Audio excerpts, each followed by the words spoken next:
சகோதரிங்க ஜெயிப்போம்.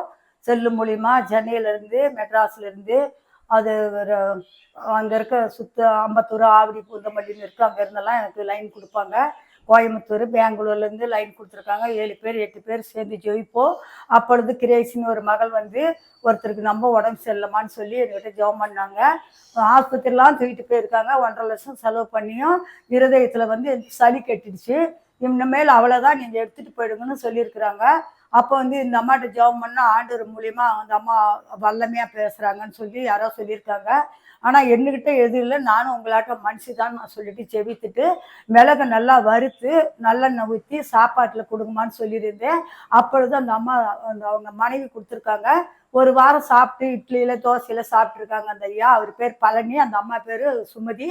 அவங்க வந்து வெள்ளூரில் இருக்காங்க, சிஎம் ஆஸ்பத்திரிக்கிட்ட. அப்புறம் ஒரு வாரம் கழித்து பூரா வாமிட்டு எடுத்திருக்காங்க.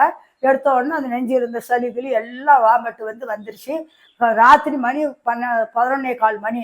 நான் அன்றைக்கி அமாவாசை நாள் எல்லாருக்காக நான் ஜெபிப்பேன். அப்போ ஃபோன் வரதை எடுத்து பேசினேன். சொல்லு சொல்லியிருந்தேன்.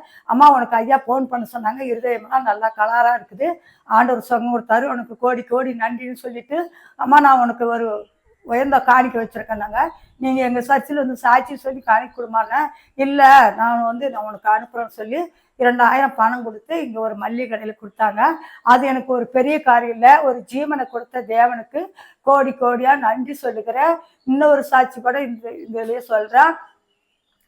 ஒரு தாய்க்கு வந்து 35 வயசு ஆகுது, கல்யாணம் ஆகாத இருந்தது. அவர் பேர் வந்து திபேரா. அந்த பொண்ணுக்கு கல்யாணம் ஆகி 6 மாதம் ஆகுது. அவங்க கணவருடைய அப்பா அம்மா இல்லை. அந்த பொண்ணும் அந்த பொண்ணு மாப்பிள்ளையே பிரியப்பட்டு கல்யாணம் பண்ணாங்க. அதனால அந்த பொண்ணுடைய வீட்டிலேருந்து பிரித்து வச்சுட்டாங்க அந்த பொண்ணை. அப்போ வந்து அந்த பொண்ணு என்ன பண்ணுச்சுன்னா, அந்த கல்யாணம் ஆகாத இருந்து நீங்கள் ஜெபித்தீங்க, ஆண்டவர் சுகம் கொடுத்தாரு, கல்யாணம் நடந்துச்சு அப்படின்னு சொல்லி அவங்களும் எனக்கு ஒரு காணிக்கை அனுப்பிச்சி விட்டாங்க. இதெல்லாம் எனக்கு காணிக்கைலாம் எனக்கு ஒன்றும் பெருசு இல்லை. அந்த கல்யாணம் திருமணத்துக்கு இப்போ குழந்தைக்காக ஜெபம் பண்ணி கொண்டு இருக்கிறேன்.